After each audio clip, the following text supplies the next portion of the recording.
Hello friends, welcome to DK lifestyle. நம்மளோட DK life ஸ்டைலில் இப்போ என்ன பார்க்க போகிறோம்னா, டேஸ்டியான சுவையான ட்ராவல் சட்னி தாங்க பார்க்க போகிறோம். ஆமாங்க, 10 நாள் வரை இது கெட்டு போகாமல் இருக்கும். நம்ம ஊருக்கு எங்கேயாவது போகிறோன்னா கண்டிப்பாக இந்த சட்னியை ட்ரை பண்ணி எடுத்துகிட்டு போங்க. டேஸ்ட்டும் சூப்பராக இருக்கும். அது மட்டும் இல்லை, குழந்தைங்க ஹாஸ்டலில் இருக்காங்கன்னா நம்ம இந்த சட்னியை செஞ்சு கொடுத்து விட்டோம்னா கண்டிப்பாக அவங்களுக்கு யூஸ்ஃபுல்லாக இருக்கும். வாங்க இந்த டேஸ்டியான ட்ராவல் சட்னி எப்படி செய்யலாம்னு சொல்லிட்டு பார்க்கலாம். அதுக்கு முன்னாடி நம்மளோட சேனலை முதல்ல பார்க்குறீங்கன்னா சப்ஸ்கிரைப் பண்ணிவிட்டு பாருங்கள். இப்போ இதுக்கு தேவையான பொருள் என்னென்னு சொல்லிட்டு பார்த்துலாம். நான் ஒரு 15 மிளகா எடுத்து வச்சுருக்கேன். அது கூடயே சின்ன நெல்லிக்காய் சைஸ் அளவுக்கு புளி எடுத்து வச்சுருக்கேன். இதுதான் இதுக்கு தேவையான பொருள். இப்போது நான் பவுல் ஒன்று எடுத்துக்கிறேன். அதில் நம்ம எடுத்து வச்சுருக்கக்கூடிய பொருட்களை சேர்த்துடலாம். சேர்த்துட்டு இதை அப்படியே சூடான தண்ணி ஊற்றி நல்லா ஒரு 20 நிமிஷம் நல்லா ஊற வச்சு எடுத்துடலாம். நம்ம சூடான தண்ணி ஊற்றி நல்லா ஊற வச்சு அரைச்சோம்னா நல்லா அரைப்படும். அதுக்காக தான் பாருங்கள், சூடான தண்ணி ஊற்றிட்டேன். இது அப்படியே நல்லா ஊறி வரட்டும். இப்போ பாருங்கள், நல்லா ஊறி வந்துருச்சு.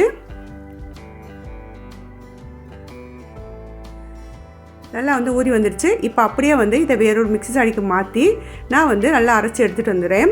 அதாவது ரொம்பவும் நைஸாக அரைச்சிடக்கூடாது, ரொம்பவுமே குறைன்னு அரைச்சிடக்கூடாது. ஒரு மீடியம் சைஸ்க்கு அரைச்சா போதும். இப்போது ஒரு கடாய் ஒன்று எடுத்திருக்கேன். அதில் 2 டீஸ்பூன் அளவுக்கு நல்லெண்ணெய் சேர்த்துக்கலாம். இந்த சட்னி செய்யும்போது நல்லெண்ணெய் சேர்த்து செய்யுங்க. இது கூடயே ஒரு 1/4 டீஸ்பூன் அளவுக்கு கடுகு சேர்த்துட்டேன். அது கூடயே உளுந்த பருப்பு சேர்த்தாச்சு. கூடயே 4 பூண்டை நல்லா சின்ன சின்னதாக நறுக்கி வச்சுருந்தேன், அதையும் சேர்த்துக்கலாம். சேர்த்து கூடயே ஒரு இடுக்கு கருவேப்பிலையும் சேர்த்துக்கிறேன். சேர்த்து எல்லாமே நல்லா பொரிஞ்சு வரட்டும். இப்போ இது கூடயே 2 மீடியம் சைஸ் ஆனியன் நறுக்கி வச்சுருந்தேன், அதையும் சேர்த்துக்கிறேன். நான் பெரிய ஆனியன் சேர்க்குறேன். உங்களோட சின்ன ஆனியன் இருந்தாலும் நீங்கள் அதை சேர்த்துக்கலாம். சேர்த்து இந்த ஆனியன் நல்லா பொன்னிறமாக வதங்குற வரைக்கும் நம்ம நல்லா வதக்கி விட்டுக்கலாம்.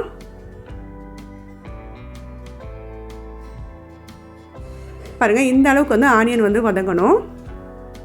கலர் நல்லா சேஞ்ச் ஆகி வரணும்.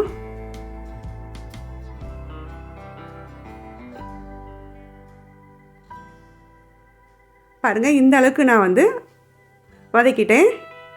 இப்போது நான் மிக்ஸியில் போட்டு அரைச்சி இல்லையா மிளகா பேஸ்ட்டு, அதையும் சேர்த்துக்கலாம். சேர்த்து நல்லா மிக்ஸ் பண்ணி விட்டுடலாம். அடுப்பை லோ ஃப்ளேமில் வச்சு நல்லா மிக்ஸ் பண்ணி விட்டுடலாம். நம்ம ஊற்றிக்க எண்ணெய் எல்லாமே நல்லா பிரிஞ்சு வரணும். தேவையான அளவு உப்பும் சேர்த்துக்கங்க. சேர்த்து நல்லா மிக்ஸ் பண்ணி விட்டுடலாம்.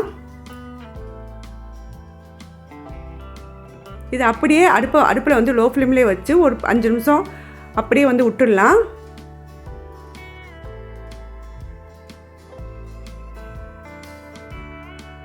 எனக்கு உப்பு கொஞ்சம் பத்தலை, அதனால் மறுபடியும் சேர்த்துக்கிட்டேன். பாருங்கள், நம்ம ஊற்றிக்க எண்ணெய் எல்லாமே நல்லா பிரிஞ்சு வருது.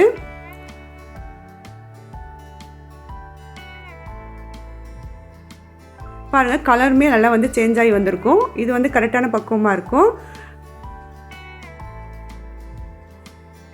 இப்போது நான் 1 டீஸ்பூன் அளவுக்கு மட்டும் நாட்டு சர்க்கரை சேர்த்துக்கிறேன். சர்க்கரை சேர்க்கறதுனால அதோட காரத்தை நல்லா தூக்கி கொடுக்கும். அது மட்டும் இல்லை, டேஸ்ட்டு நல்லாயிருக்கும். பாருங்கள், நம்ம ஊற்றிக்க எண்ணெயெல்லாம் நல்லா பிரிஞ்சு வந்துடுச்சு. இது கரெக்டாக இருக்கும். இப்போ அடுப்பை ஆஃப் பண்ணிடலாம். பாருங்கள், சூப்பரான சுவையான டேஸ்டியான ட்ராவல் சட்னி ரெடி ஆயிடுச்சு. இது 2 வாரம் வரையும் கெட்டு போகாமல் இருக்கும்.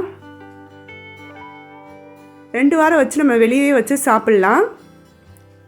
அந்த அளவுக்கு டேஸ்டியாக இருக்கும். இப்போ நான் இதை அப்படியே வேறொரு பிளேட்டுக்கு நான் மாற்றி காமிக்கிறேன்.